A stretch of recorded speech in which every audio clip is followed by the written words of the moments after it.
Welcome to Pahal classes. I am Rachna, your chemistry teacher. हमने अपने previous video में study की थी about physical and chemical properties of bases. I hope वो सबको अच्छे से समझ आ गई होगी। आज के वीडियो लेक्चर में हम लोग स्टडी करने वाले हैं बहुत ही इम्पोर्टेंट चीज़ की, और वो है पीएच स्केल।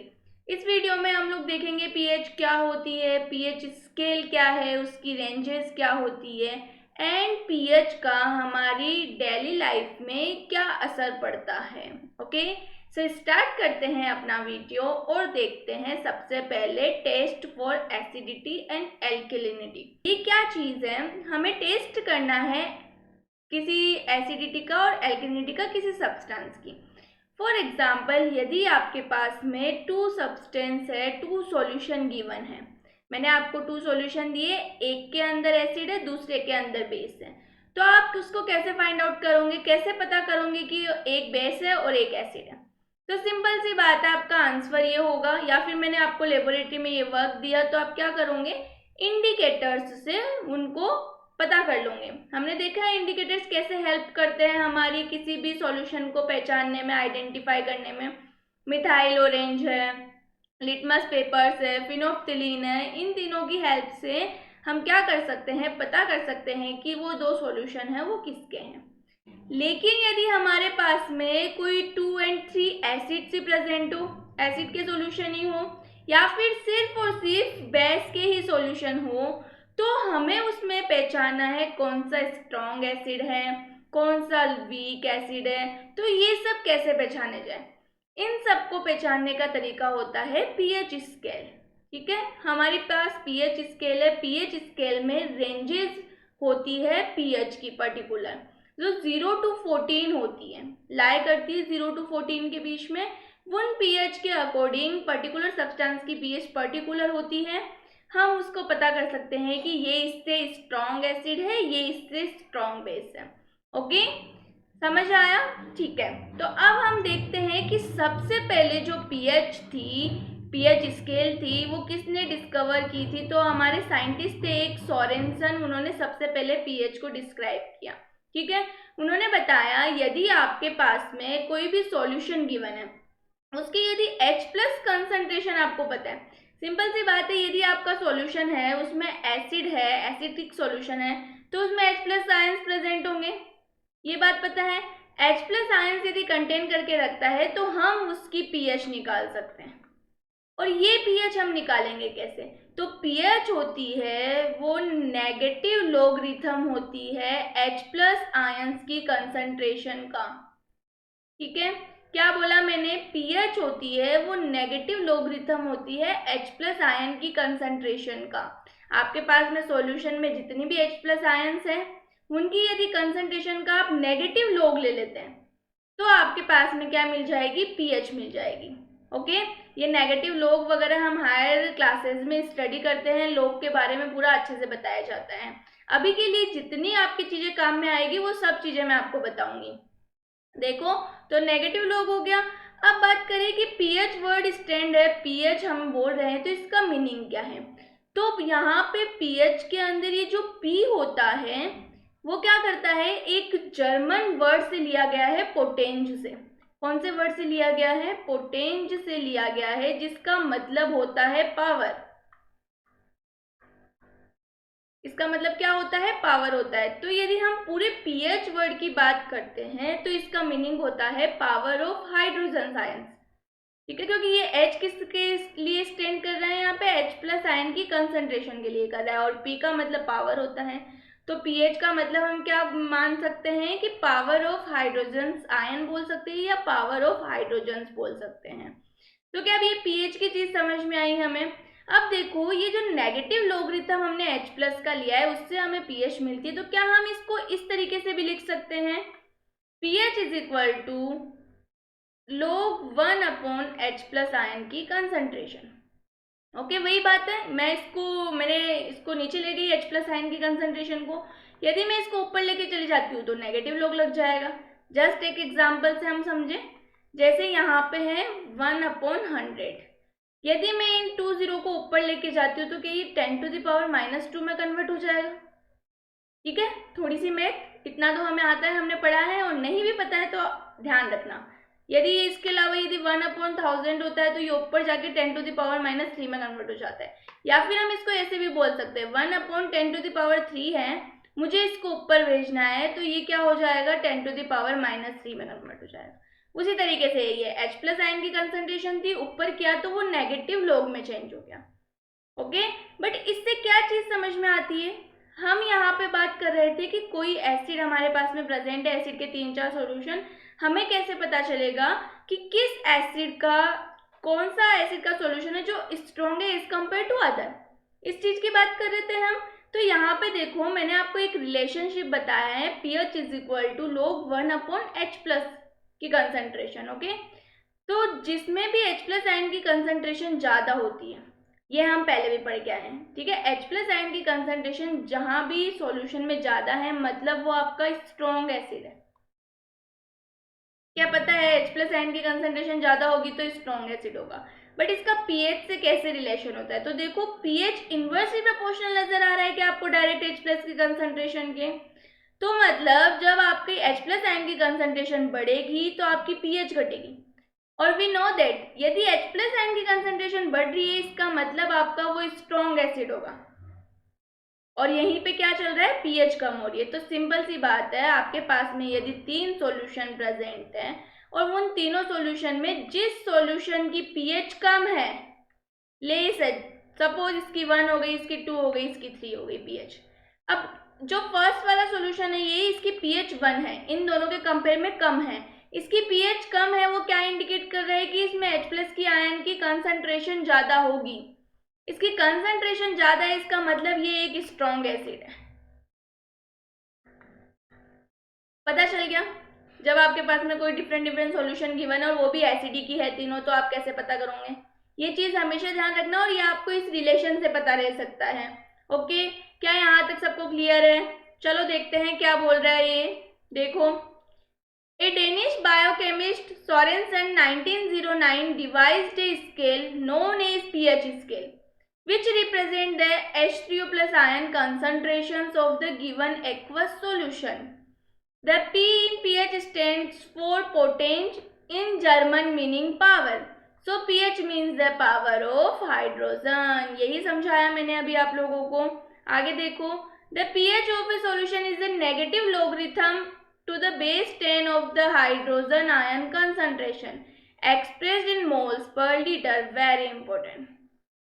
ठीक है, अब क्या होता है, इसके कुछ आपको न्यूमेरिकल्स भी पूछे जा सकते हैं, इतने ज़्यादा नहीं आते बट नॉर्मल न्यूमेरिकल्स आते हैं, तो उसके अकॉर्डिंग आपको लॉग की वैल्यूज उन न्यूमेरिकल्स के निकालनी आनी चाहिए। कैसे, देखो फॉर एग्जांपल ले ले, यदि मैंने बोला कि आपके पास में एक सॉल्यूशन है, उसमें H+ की आयन की कंसंट्रेशन है 10⁻⁻5। नाउ आपको फाइंड आउट करना है what is the pH of this solution. मैंने आपको एक सॉल्यूशन दिया, उसमें H+ आयन की कंसंट्रेशन आपको बता दी, आपको pH फाइंड आउट करनी है, and we know that pH = negative log of H+ की आयन की कंसंट्रेशन, यही है, हमें H+ आयन की कंसंट्रेशन गिवन है 10⁻⁵। हम क्या करेंगे, इस फॉर्मूला में उसको पुट करेंगे, माइनस लॉग H+ की आयन की कंसंट्रेशन 10⁻⁵। अब सबसे इंपॉर्टेंट बात आती है कि हमने यहाँ तक कर दिया, बहुत इजी था, केवल वैल्यू पुट करनी थी, बट अब हम लॉग की वैल्यू कैसे निकालें। तो लॉग की कुछ प्रॉपर्टीज होती है जो आपको सिखाई जाएगी, लेकिन यहाँ पे जितना काम आ रहा है वो मैं बताती हूँ। यदि आपके पास में कोई लॉग में a की पावर b की फॉर्म में कुछ प्रेजेंट है, तो क्या होता है, जब लॉग करते हैं इस वैल्यू का तो ये इस तरीके से आ जाता है, log b log a, मतलब जो पावर में चीज है वो आगे आ जाती है और जो आपकी चीज बच जाती है उसका log हो जाता है। फॉर एग्जाम्पल हमारे पास में 10⁻⁻5 है, पावर में क्या है 5, तो ये इस तरीके से बनेगा, माइनस ऑलरेडी था, -5 पावर वाली चीज आगे आ गई और ये log 10 हो गया। ठीक है, अब ये जो log बेस 10 का 10 होता है, इसकी वैल्यू होती है =1। ओके, तो यहाँ पे ये मैंने बेस नहीं लगाया लेकिन ये बेस है, तो यहाँ पे कितना हो जाएगा, log 10 की वैल्यू 1, माइनस माइनस कितना होगा 5, log 10 की वैल्यू 1, तो आपके पास में आ गई pH 5। समझ आया आंसर कैसे करते हैं? तो ये हो गई आपकी pH 5। तो ये चीज ध्यान में रखनी है, कभी भी आपका log किसी वैल्यू का log कर रहे हैं, यदि पावर में है तो पावर आगे आ जाती है, बची वैल्यू का हम log निकाल लेते हैं। अब log की वैल्यूज फिक्स्ड होती है, log 10 की वैल्यू 1 होती है, ठीक है, log 1 की वैल्यू भी कुछ होती होगी 0.0 समथिंग कुछ, 2, 3 एंड 4, इन सब की वैल्यूज फिक्स्ड है, इतनी वैल्यू होती है। यदि आपके एग्जाम में आता है तो मे भी पॉसिबिलिटीज है आपको log की वैल्यूज गिवन हो, उसके बाद क्वेश्चन पूछा जाए, लेकिन हमें सॉल्व करना आना चाहिए, तो वो इस तरीके से होगा। ओके, तो क्या अब आपको कोई भी कंसंट्रेशन दे दी जाए H+ आयंस की तो आप उसकी pH निकाल सकते हो। चलो, तो ये था अपना pH के बारे में थोड़ा सा। अब देखो pH स्केल होती है, मैं ऑलरेडी बता चुकी हूँ क्या होती है। एक स्केल होती है जो 0 to 14 की रेंज में होती है। ओके, और ये आपको स्क्रीन पे नजर आ रही होगी, ये अपनी क्या है pH स्केल है। 7 के ऊपर 7 नंबर पे आपका क्या होता है, सॉल्यूशन न्यूट्रल होता है। यदि किसी की pH 7 है तो उसका सॉल्यूशन न्यूट्रल है। What is the reason? क्योंकि 7 यदि pH होती है तो उसमें H+ आयन की कंसंट्रेशन इज इक्वल टू हो जाती है OH- की आयन की कंसंट्रेशन की। दोनों आयन की कंसंट्रेशन सेम है, इसका मतलब सॉल्यूशन ना तो एसिडिक है ना ही बेसिक है, तो कैसा होगा, न्यूट्रल होगा। यदि आपका सॉल्यूशन 7 से कम रेंजेस में आता है, मतलब pH उसकी 7 से कम होती है, इसका मतलब वो एसिडिक है नेचर के अंदर। और कौन सा मोर एसिडिक होगा, कौन सा लेस एसिडिक होगा, वो मैं ऑलरेडी अभी समझा चुकी हूँ। इसी तरह यदि 7 से ज्यादा है, 8 हो गई, 9 हो गई, 10, 12, 14 तक कुछ भी है, तो वो बेसिक हो जाएगा, एल्केलाइन सॉल्यूशन हो जाएगा। ओके, तो ये सब चीजें होती है जो pH के अकॉर्डिंग हमें पता चलती है। समझ आया यहाँ तक? चलो देखो, a solution of H+ ions of concentration equal to 10 to the power minus 12 moles per liter will have pH 12। इसकी pH 12 होगी, हम पता है, अभी जस्ट मैंने एग्जांपल दिया 10 to the power minus 5 ion concentration का, उसी की तरीके से हम इसको निकाल सकते हैं, जो आप यदि निकाल के देखेंगे तो आपको अच्छे से क्लियर हो जाएगा। ओके, आगे देखो, और देखो log 10 की वैल्यू मैंने लगा रखी है 1, अभी जस्ट हमने पीछे ली थी, इसीलिए ली थी। pH scale. It is a scale showing the relative strength of acid and alkalis. The normal pH scale ranges from 0 to 14. 0 से 14 के बीच में रेंज करती रहती है।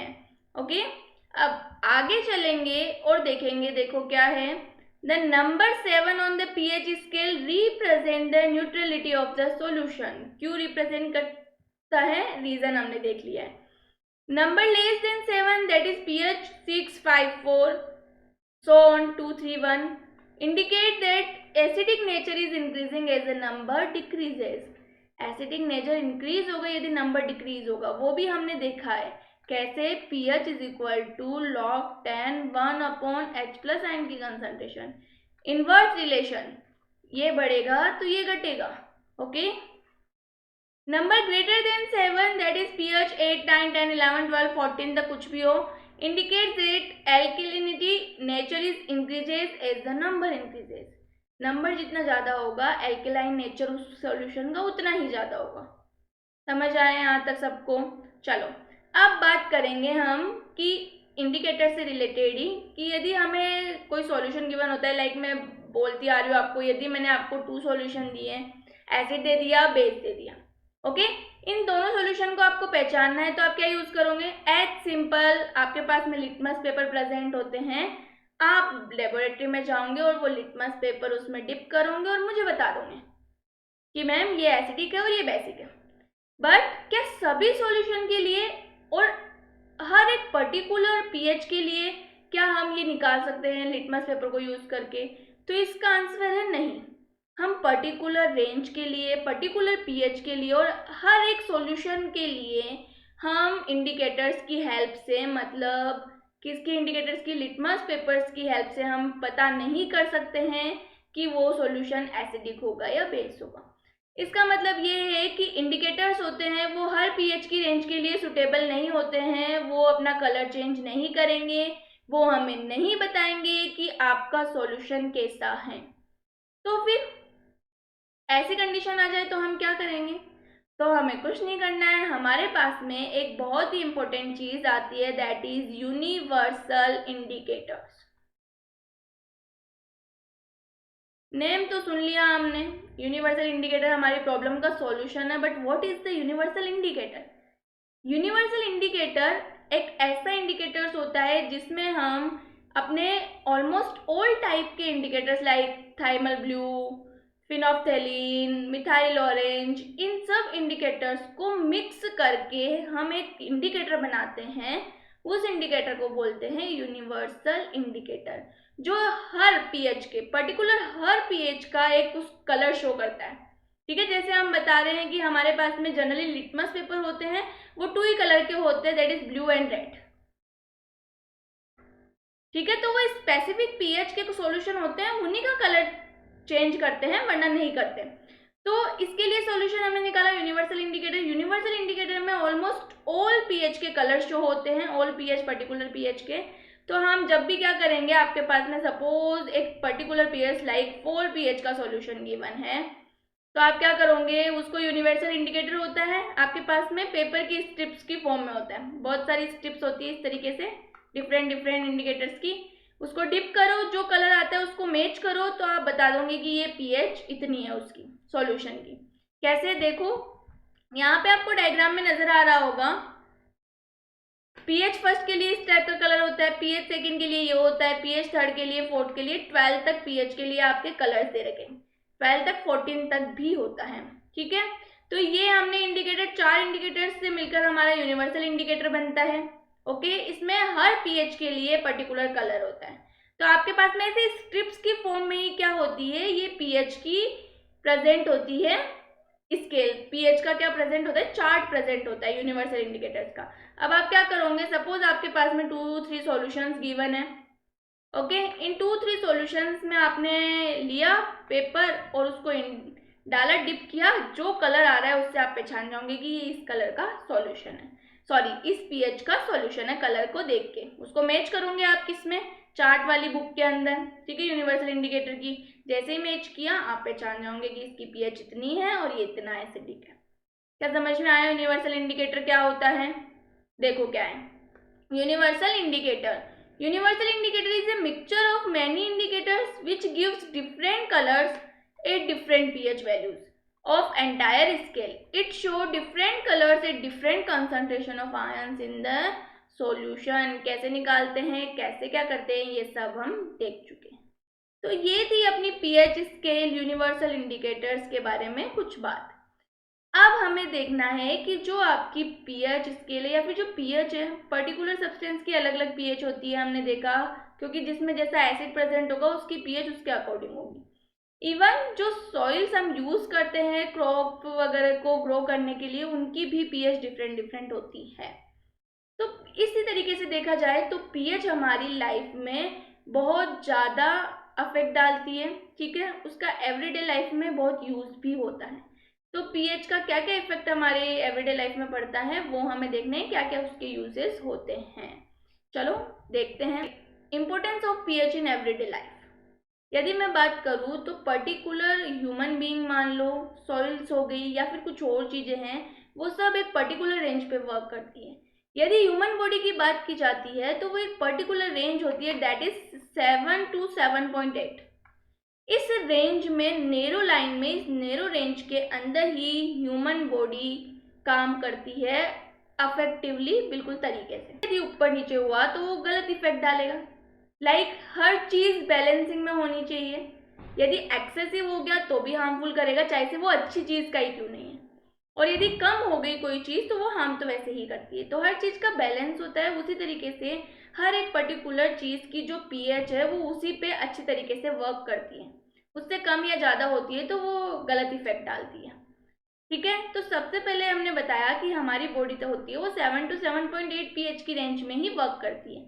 इसी तरीके से प्लांट्स भी पर्टिकुलर रेंज पे क्या करते हैं, सर्वाइव कर पाते हैं। इससे ऊपर नीचे रेंज होती है तो वो उसमें सर्वाइव नहीं कर सकते हैं। सबसे पहले हम इम्पोर्टेंस देखेंगे एग्रीकल्चर में, मतलब एग्रीकल्चर में हमें देखना है प्लांट्स के बारे में। अभी जस्ट मैंने बताया कि आपकी सोइल्स होती है वो भी डिफरेंट टाइप्स की होती है, मतलब आपकी एसिडिक भी हो सकती है नेचर के अंदर, न्यूट्रल भी होती है और बेसिक भी होती है, ठीक है। और जो आपके प्लांट्स होते हैं वो भी इन पे ही वर्क करते हैं। कुछ प्लांट्स होंगे जो न्यूट्रल सॉइल में परफेक्ट होती है, न्यूट्रल सॉइल उनके लिए, तो वो न्यूट्रल सॉइल में ही ग्रो करते हैं। यदि आप उन प्लांट्स को बेसिक या फिर एसिडिक सॉइल के अंदर ग्रो करते हो तो वो नहीं उगेंगे, सिंपल सी बात है, वो नहीं ग्रो कर पाएंगे।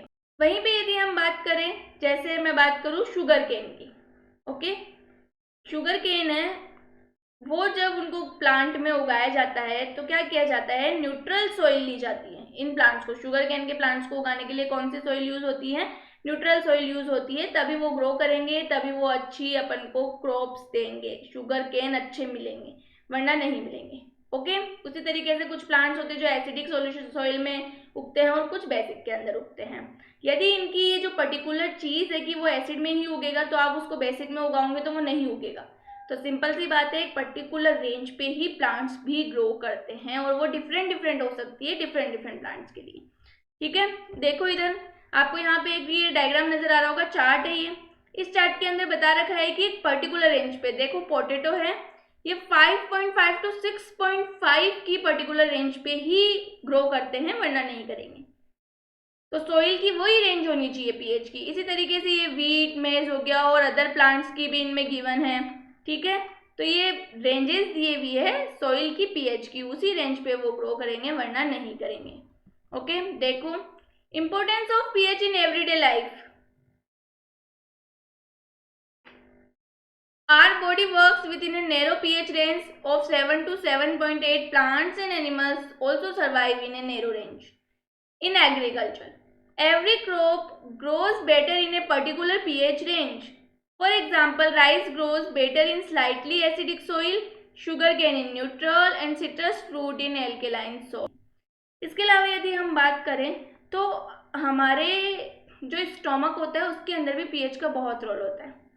अब आप बोलोगे कि कैसे, तो हमने सबने बायो पढ़ी है, हमें पता है कि हमारा जो स्टोमक है या फिर हम डाइजेस्टिव सिस्टम की बात करते हैं उसके अंदर गैस्ट्रिक जूस का सिक्रेशन होता है।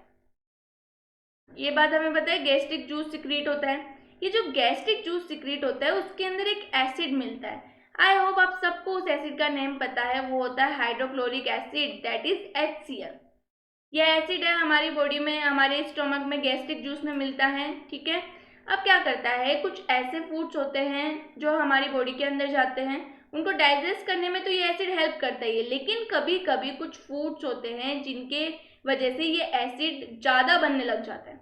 जब ये ज़रूरत से ज़्यादा एसिड बनेगा तो सिंपल सी बात है, आपका जो एनवायरनमेंट है आपके स्टोमक का उसको भी एसिड कर देगा, तो फिर आपकी बॉडी के अंदर क्या होने लग जाती है, जलन फील करते हैं आप, ठीक है। तो कभी कभी बोलते नहीं है हमें एसिडिटी हो गई है, वो एसिडिटी ज़्यादा HCl के सिक्रीशन की वजह से होती है। उस कंडीशन में क्या दिया जाता है, आपको एंटा एसिड दिया जाता है। हमने प्रीवियस लेक्चर में ही पढ़ा था, MgOH का whole twice, magnesium hydroxide is a mild base, ठीक है। इस बेस को यदि हम यूज करते हैं, लाइक हमने इनो वगैरह पी लिया, क्यों पिया जाता है एसिडिटी को खत्म करने के लिए, क्योंकि उसके अंदर माइल्ड बेसेस प्रेजेंट होते हैं। यदि आपका एसिड का लेवल ज़्यादा है तो उसमें आप बेस मिलाएंगे तो ही तो उसको न्यूट्रल कर पाएगा, कम कर पाएगा। इसलिए जब भी एसिडिटी की केस आता है, जब भी एसिडिटी हो जाती है तो हम इनो वगैरह पीते हैं, जो क्या कंटेन करके रखते हैं, माइल्ड बेसेस कंटेन करके रखते हैं, जो हमारी एसिडिटी को, या फिर हम बोल सकते हैं कि हमारे स्टोमक की पीएच रेंज को लेवल में लेके आते हैं। समझ आया, इसलिए पर्टिकुलर पीएच रेंज होना जरूरी है, पीएच में रहना जरूरी है, ओके। अब इसके अलावा यदि हम बात करें तो हमारे टूथ्स वगैरह की बात कर सकते हैं, ठीक है। सब लोग बोलते हैं कि हमें हमेशा खाना खाने के बाद में माउथ को अच्छे से साफ करना चाहिए, अच्छे से ब्रश करना चाहिए टीथ को। क्यों बोलते हैं, क्योंकि सिंपल सी बात है, यदि आप कोई शुगर वाले प्रोडक्ट्स खाते हैं, खाना खाते हैं जिनके अंदर माइल्ड शुगर प्रेजेंट होती है, कार्बोहाइड्रेट वगैरह ये सब शुगर होती है, ठीक है। आप इनको जब खाते हैं और यदि प्रॉपर ब्रश नहीं करते हैं तो आपका खाना आपके टीथ के अंदर फंसा हुआ रह जाएगा, सिंपल है, ये सबको पता है, ठीक है। उस कंडीशन में क्या होता है, आपका एसिड सिक्रीट करते हैं और ये उनको डिग्रेडेट कर देते हैं, ठीक है। उन जो आपकी शुगर्स बची है उसको बैक्टीरियाज होते हैं वो क्या कर देते हैं, डिग्रेडेट कर देते हैं, जो एसिड में कन्वर्ट हो जाता है।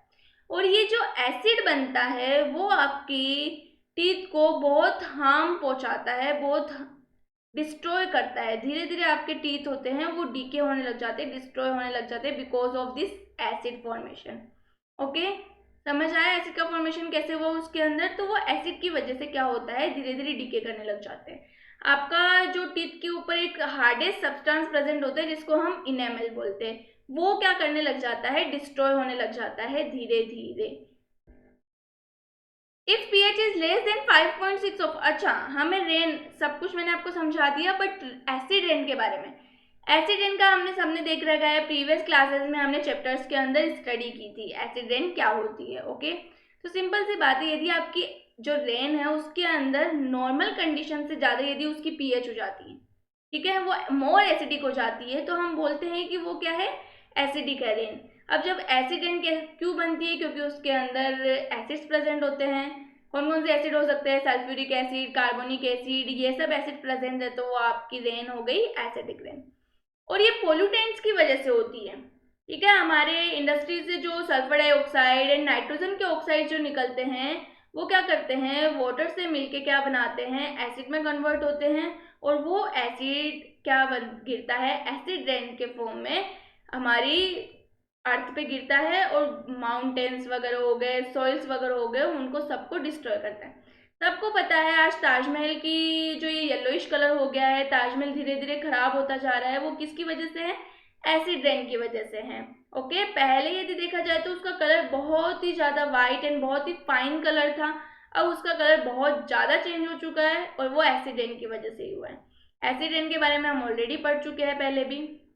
देखो, if pH is less than 5.6 of the rain water, it is said to be acid rain.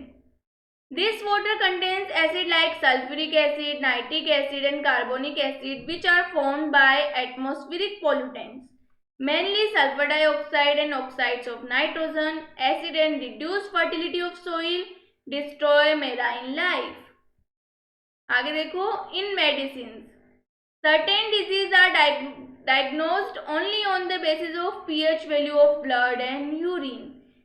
हमारी बॉडी के अंदर ब्लड, यूरिन एंड अदर मैंने बताया सब एक पर्टिकुलर पीएच पे वर्क करते हैं, तो उनकी पर्टिकुलर पीएच रेंज होती है। यदि वो पीएच रेंज गड़बड़ाई तो मतलब कुछ ना कुछ प्रॉब्लम है, तो हम पीएच, ब्लड और यूरिन की पीएच चेक करके भी बता सकते हैं कि इंसान को, कोई भी ह्यूमन बीइंग है, उसको क्या बीमारी हो गई है, क्या डिजीज हो गई है। ओके, देखो, in digestive system hydrochloric acid is produced in the stomach, which helps in the digestion of food. But if it becomes excess, the pH falls and pain and irritations occurs. To get rid of this antacid like milk of magnesium hydroxide MgOH का whole twice is generally used to adjust the pH. Okay, देखो, in preventing tooth decay, substances like chocolate, sweets are degraded by bacteria present in our mouth. When the pH falls to 5.5, tooth decay starts. Tooth enamel is the hardest substance in our body and it gets corroded. But the best way to prevent tooth decay is to clean the mouth thoroughly after eating food. यही सब चीज़ें मैंने आपको बताई। Tooth decay क्या होता है, enamel होता है, उसका डिके स्टार्ट हो जाता है, डिस्ट्रॉय होने लग जाता है, और वो क्यों होता है, एसिड की फॉर्मेशन की वजह से होता है। तो इसका बेस्ट उपचार क्या है, बेस्ट उपाय क्या है, हमें क्या करना चाहिए, खाना खाने के बाद हमेशा ब्रश करनी चाहिए, सुबह और नाइट में भी हमेशा ब्रश करनी चाहिए। ओके, तो क्या हमें इम्पोर्टेंट रोल ऑफ पीएच समझ में आया है? देखो, bee sting leaves acid in the body. If baking soda a base is applied on the stung area, it gives relief. हमें सबको पता है बी के अंदर कौन सा एसिड होता है, फॉर्मिक एसिड कंटेन करके रखती है बी हो गई, या फिर इसके अलावा कोई भी एंट वगैरह हो गई, उनमें वो यदि काटती है तो हमारे बॉडी के अंदर एसिड छोड़ देती है। एसिड जाता है तो वहाँ से इरिटेशंस वगैरह होने लग जाती है, प्रॉब्लम होती है, तो क्या उस पर यदि बेकिंग सोडा यूज़ कर लिया जाए तो आपका वो रिलीफ मिलता है पेन के अंदर, इरिटेशन में। रीज़न, क्योंकि वहाँ पे एसिड की वजह से ऐसा होता है, इरिटेशंस वगैरह, क्योंकि वो एक्स्ट्रा एसिड हो जाता है उस जगह पे। तो यदि आप उस पर बेस अप्लाई करते हो तो क्या मिलता है, वो न्यूट्रलाइज करता है उस एसिड के इफेक्ट को, तो आपको रिलीफ मिल जाती है फटाफट से। ओके, तो ये कुछ इम्पोर्टेंट रोल थे अपनी डेली लाइफ में पीएच के, जो आपको पता होने चाहिए, हमने अच्छे से पढ़ लिए हैं। आज के वीडियो लेक्चर में हम लोगों ने स्टडी की पीएच के बारे में, शुरू से एंड तक कि हम पीएच कैसे फाइंड आउट करेंगे, इसके अलावा कोई क्वेश्चन हो तो पीएच का कैसे किया जाए, उसके अलावा importance of pH. I hope यहाँ तक सबको समझ आ गया होगा। फिर भी यदि किसी स्टूडेंट को कोई डाउट है तो प्लीज़ कमेंट बॉक्स में कमेंट करके पूछे। तब तक अपना ख्याल रखिए। नेक्स्ट वीडियो में हम मिलेंगे एक नेक्स्ट टॉपिक में साथ में। Thank you.